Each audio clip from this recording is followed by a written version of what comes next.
Война. День 373. Ситуация на фронтах.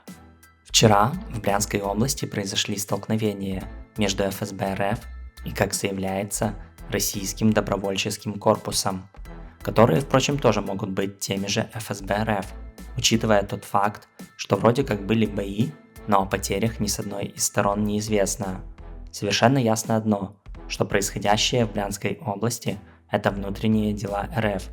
То ли это действительно борцы с режимом, то ли провокация ФСБ, ибо внешний периметр надежно защищен мощнейшей линией обороны, о чем сами же россияне сообщали ранее.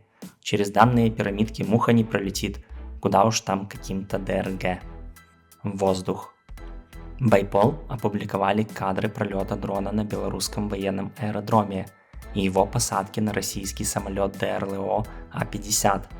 Самого удара или взрыва на видео не видно, если не считать знатоков репутационной по противовоздушной обороне, которая должна была защищать объект и которая позволила вполне спокойно летать на дроне над защищаемым объектом. Восток. Продолжаются бои по линии Сватово-Кременная, но продвижений замечено не было. На правом берегу Северского Донца российские войска атаковали Белогоровку, но безуспешно.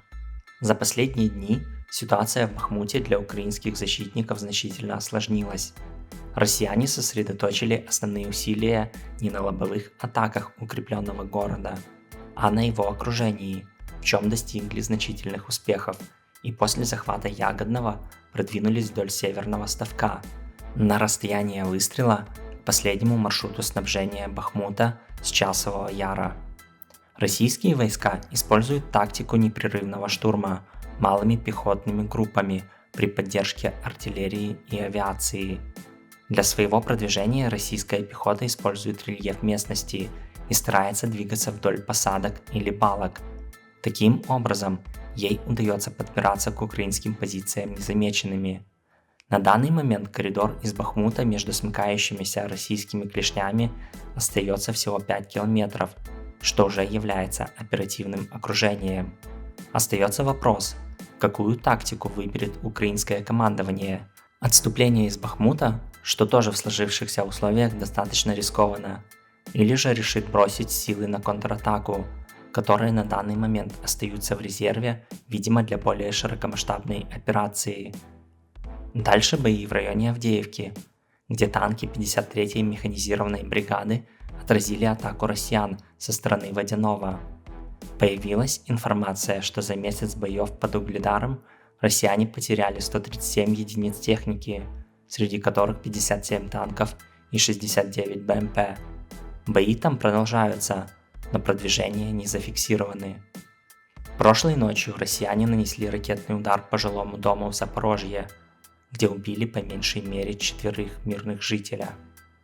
Появились кадры очередного взрыва в Мариуполе.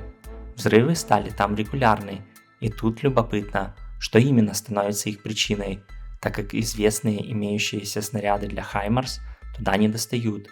Но это могут быть дроны, действия партизан или же украинский комплекс Альха, который имеет дальность 110 километров.